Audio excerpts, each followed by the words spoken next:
Brett Nelson with EastIdahoNews.com, and we are talking today with John Groberg. If you're a member of the Church of Jesus Christ of Latter-day Saints, that's a name that's probably familiar to you. Groberg grew up in Idaho Falls, and as a young man served a 3-year mission for his church in Tonga.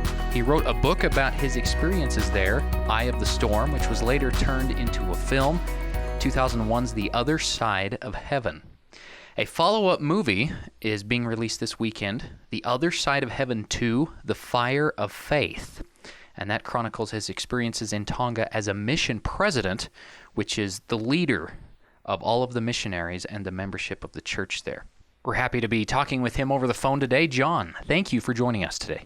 Thank you very much. What does this film focus on primarily?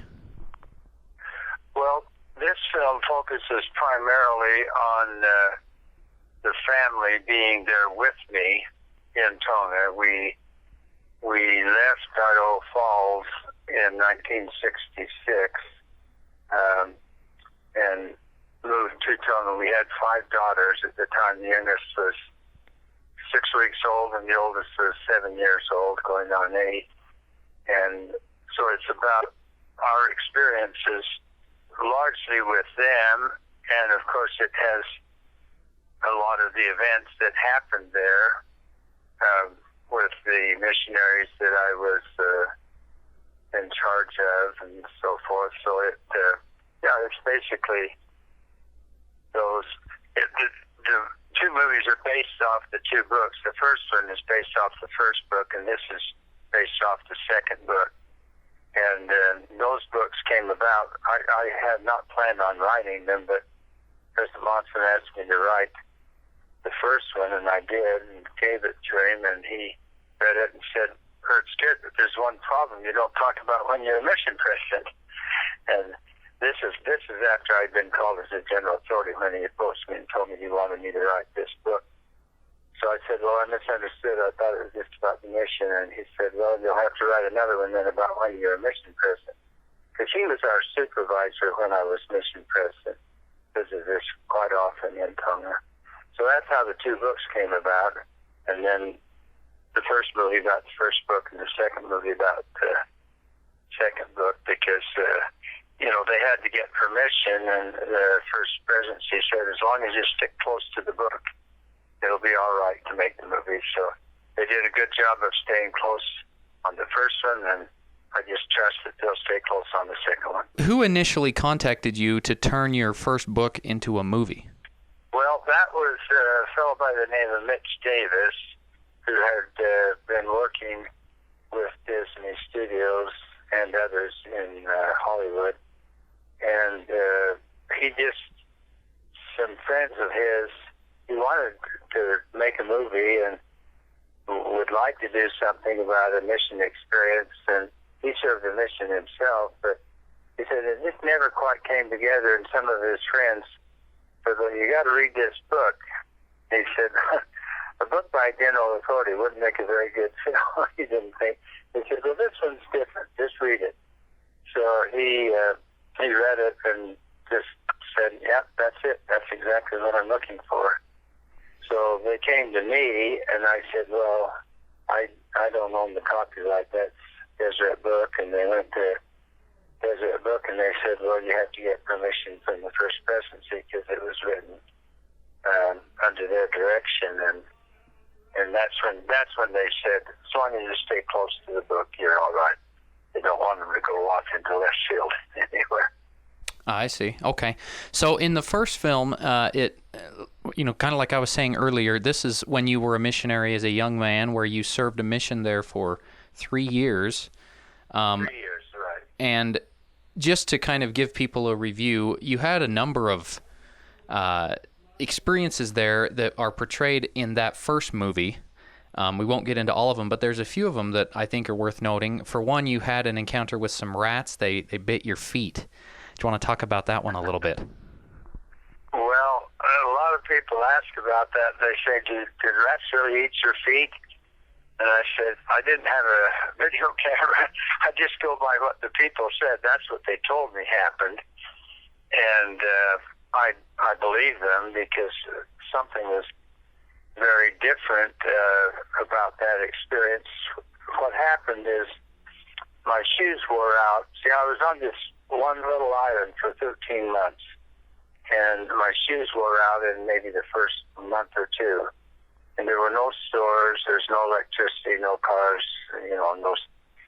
they didn't use money. It was just, you grew whatever you ate, and so there was no place to get new shoes or anything like that. So I just went barefoot, basically. And in doing so, you develop really thick calluses. And as you know, calluses, you can stick a pin in a callus, you can't feel it, and it won't bleed because it's dead skin, but it's there. So apparently what happened is the rats came and they ate the calluses off, and you couldn't feel it, and because it's dead, there's no nerves there.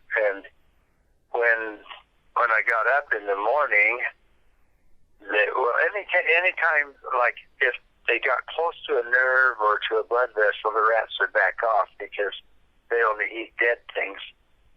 And so I guess they ate the calluses off, or enough of them off, so that when I stood up in the morning, just the weight of my body, without the calluses, just split the thin layer of skin that was there, just split it all apart, and it just started bleeding like crazy. And they rushed me out into the sun and just sunburned my feet.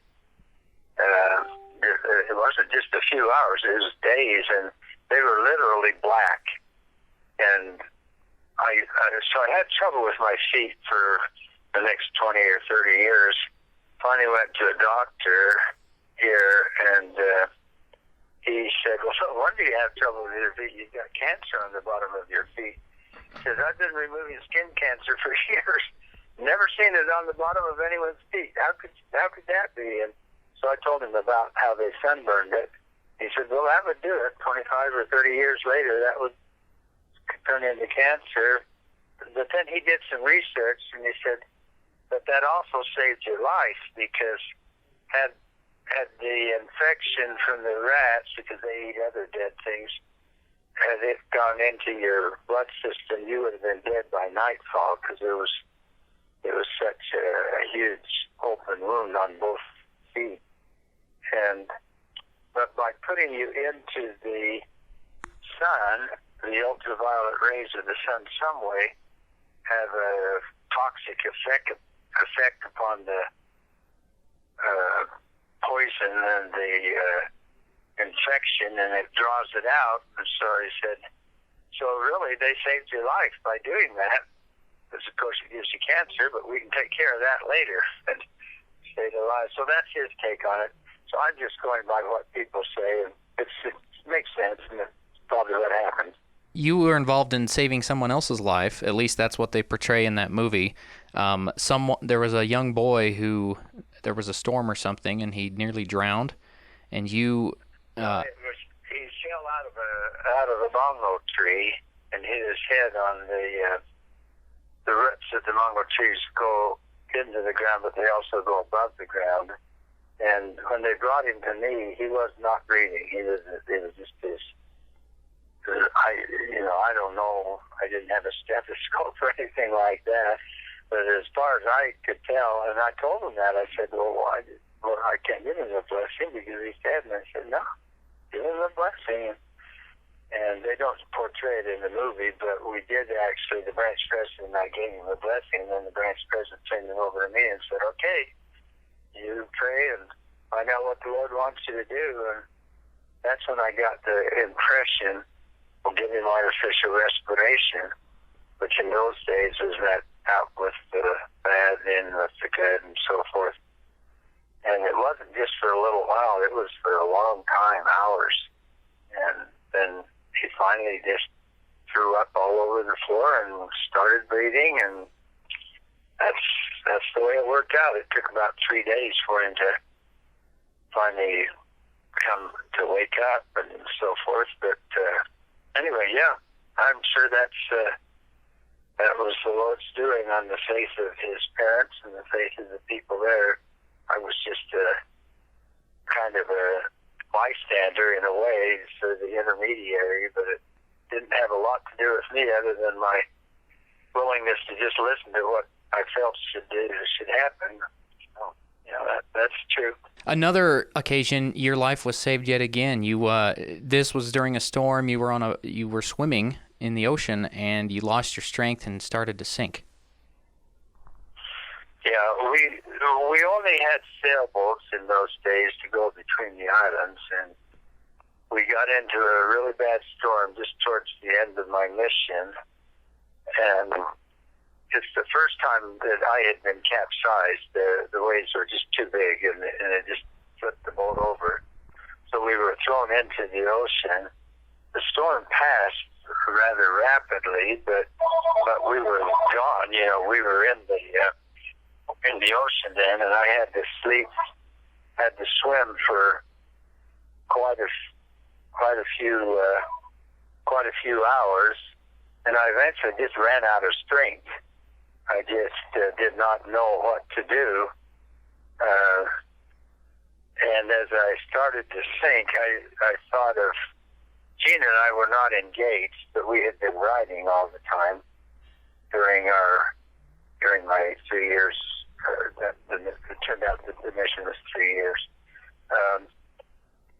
and as I just couldn't stay above water, and it kind of felt like, well, I guess this is it, because I tried for hours, and I didn't give up, but I didn't have any strength. And then I thought of Jean, and it just seemed like the Lord allowed her love and her faith and her courage to just travel those 8,000 or 9,000 miles just instantaneously. And as I literally saw and felt her in a way that's hard to explain, and that just gave me that extra shot of adrenaline or energy that I was able to get to shore. And so always grateful to her, not only for that, but for her whole life and all her encouragement and being the mother of our children and so forth. So a lot of miraculous things that you experienced, and then after you come home from Tonga, you, of course, go back to BYU and finish school, and then from what I understand, you went to Indiana to get an MBA before coming back to Idaho Falls, and you started a real estate company. John Groberg Company. Right. Well, my father had a company, and I was working with him. We kind of branched off and did our own thing, but that's how I got started with him. At what point do you get a call to return to Tonga as a mission president? Well, when we moved back from Indiana to Idaho Falls, about a year after moving back, they called me to be bishop of the 26th Ward. And I'd served there going on 5 years, 4.5 years or so. And then just one day I got a call. No, I didn't get a call. I got a letter. Just saying you're hereby called to serve as the mission president, and you need to report in Provo at the NTC on. Oh no, it wasn't in Provo. It was in Salt Lake at that time. On June 23rd, I think. And Jean was expecting. We had four daughters, and Jean was expecting a fifth child in May. So I kind of. Not naively, but I didn't know. I just said, "Well, Jean, how quick can you have that baby? We've got to be at Salt Lake in June." She said, "Well, it's due in May, so we'll have it." And then we went to Salt Lake on the 23rd. We'd been trying to, Jean was in the hospital for a while. We went down in June, first part of July of 1966. So you pack up your family. Your oldest was 7? Is that correct? Right, yeah. And then your youngest was 6 weeks old. Youngest was 6 weeks. And then while you were in Tonga, you had a son that was born, and I understand that a good portion of this upcoming movie focuses on his birth and some of the health problems that he dealt with in his early... The Queen of Tonga and Jean were very close friends, and she told Jean when she found out she was expecting, after we'd been there a year or two, that says, "You're going to have a boy. You came to Tonga to get a boy." And sure enough, it was a boy, and everything seemed to be fine. But after a few weeks, he developed some real serious problems, and it didn't look like he'd be able to make it. He became totally dehydrated, and anyway, there were a lot of miracles involved with that, and not only the people that were members of the church fasted and prayed, but the Queen herself, and many, in fact, basically the whole country, all those that were aware, fasted and prayed for him, and President Monson encouraged us to get him to Salt Lake. And so Jean and the baby, I stayed with the 5 girls in Tonga. She brought him here to the primary children's hospital, and anyway, they discovered that he had been born with a congenital kidney defect that would definitely result in very bad consequences if it weren't taken care of. But they were able to take care of it, but they would not allow him to come back to Tonga. They said, no, he has to be in a sterile environment, because they did one operation then, and they had to do 2 or 3 later. So after being here for 2 or 3 months, Jean left him with his grandparents, Jean's parents, for a few months, and then my parents in Idaho Falls, Dee and Jenny Groberg, took care of him for the last year. So we didn't get to see him again until he was about 1.5 years old, but he's done just fine since then. Christopher Gorham returns to portray you in the movie. Are there any other members from the previous movie that will be in this new movie? Yes, there's several. The person that played Fecky in the first movie returns, and I think there's 3 or 4 others. Of course, Annie Hathaway didn't come back. She's way too expensive now with her fame, but couldn't afford her. But the lady from New Zealand that plays Jean's part does a really good job. Her name is Natalie Medlock, and she's very good. So it's mostly new people, but Chris and about 3 or 4 others are the same as from the other movie. What do you hope that audiences take away from the movie when they see it?